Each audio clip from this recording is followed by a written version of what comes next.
Gathering Blue by Lois Lowry, Chapter 2. First, Kira decided it made sense to pretend she knew nothing. She would go back to the site of the cot where she had lived with her mother and begin to rebuild. Perhaps the simple fact of seeing her there at work would deter the women who hoped to drive her away. Leaning on her stick, she made her way through the crowded village. Here and there, people acknowledged her presence with a curt nod, but they were busy, all of them, at their daily work, and pleasantries were not part of their custom. She saw her mother's brother with his son Dan. He was working in the garden beside the cot where he had lived with Salora and the Tykes. Weeds had gone untended, while his wife had neared her time, given birth, and died. Then more days had passed, more weeds had flourished, while he sat in the field with his dead wife and infant. The poles that held beans and twine had toppled, and he was angrily setting them upright as Dan tried to help, and the younger Tyke, a girl named Mar, sat playing in the dirt at the edge. While Kira looked on, the man slapped his son hard on the shoulder, scolding him for not holding the pole straight. She walked past them, planting her stick firmly in the ground with each step, planning to nod if they acknowledged her. But the small girl playing in the dirt only whimpered and spat. She had tried tasting some pebbles, in the way of toddlers, and found herself with a mouthful of foul-tasting grit. The boy Dan glanced at Kira, but made no sign of greeting or recognition. He was cringing from his father's slap. The man, her mother's only brother, didn't look up from his labor. Kira sighed. At least he had help.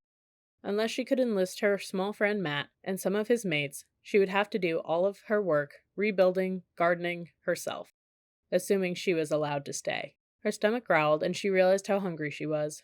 Rounding the path past a row of small cots, she approached her own location and came upon the black heap of ashes that had been her home.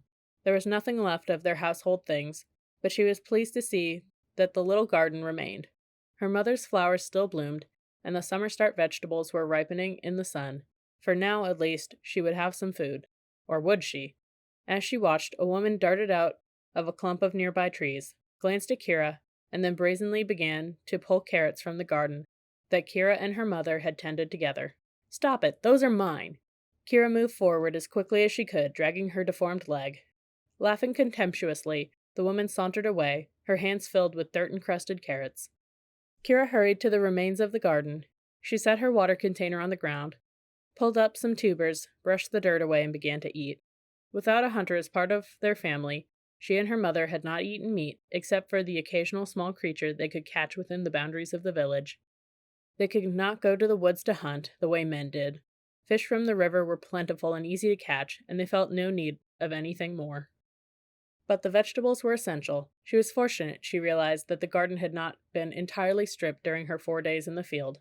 Her hunger satisfied, she sat down to rest her leg. She looked around. On the edge of her space, near the ashes, a pile of saplings, stripped of their branches, was arranged, as if someone had been preparing to help her rebuild. But Kira knew better. She rose and tentatively picked up one of the slender, pliable saplings from the pile.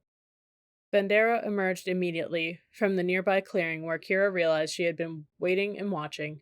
Kira didn't know where the woman lived or who her hubby or children might be.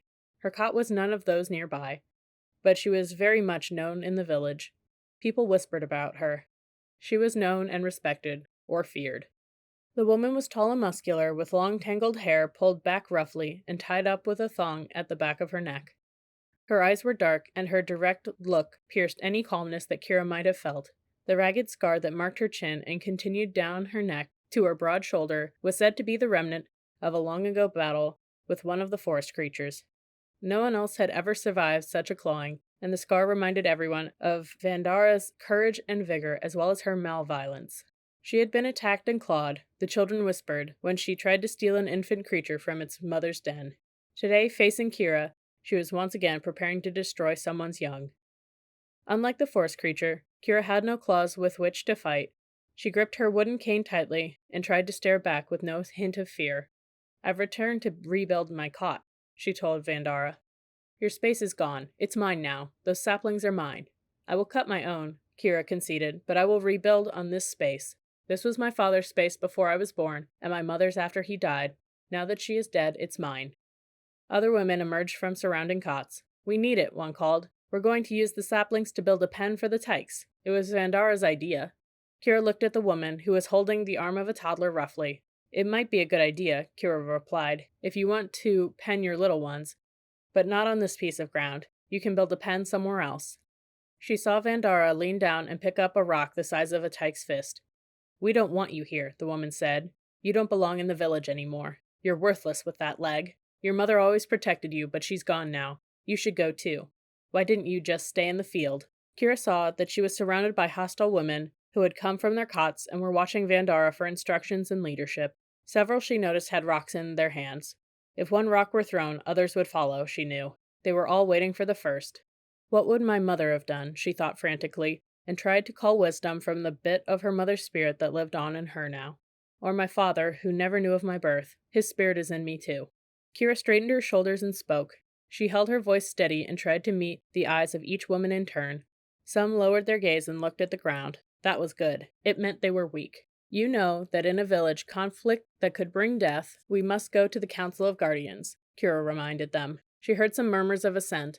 Vandara's hand still gripped the rock, and her shoulders were tense, preparing to throw. Kira looked directly at Vandara, but she was speaking to the others now, in need of their support.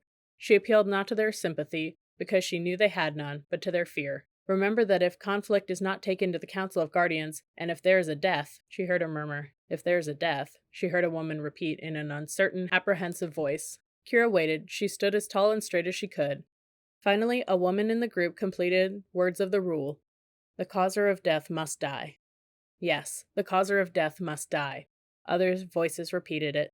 One by one, they released the rocks. One by one, each woman chose not to be the causer of death. Kira began to relax slightly. She waited, she watched. Finally, only Vandara still held her weapon. Glaring, Vandara menaced her, bending her elbow as if to throw, but at last she too dropped the rock to the ground with a slight harmless toss toward Kira. "I will take her to the Council of Guardians, then," Vandara announced to the women. "I am willing to be her accuser. Let them cast her out," she laughed harshly. "No need for us to waste a life getting rid of her. By sunset tomorrow this ground can be ours, and she will be gone. She will be in the field waiting for the beasts." The women all glanced toward the forest, deep in the shadows now, the place where the beasts waited. Kira forced herself not to follow their looks with her own eyes. With the same hand that held the rock, Vandara stroked the scar on her throat, and smiled cruelly.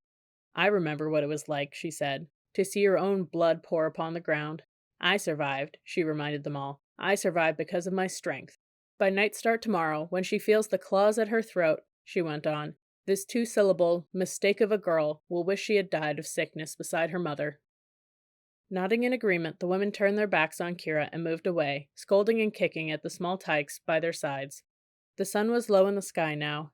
They would attend to their evening tasks, preparing for the return of the village men, who would need food and fire and the wrapping of wounds. One woman was soon to give birth.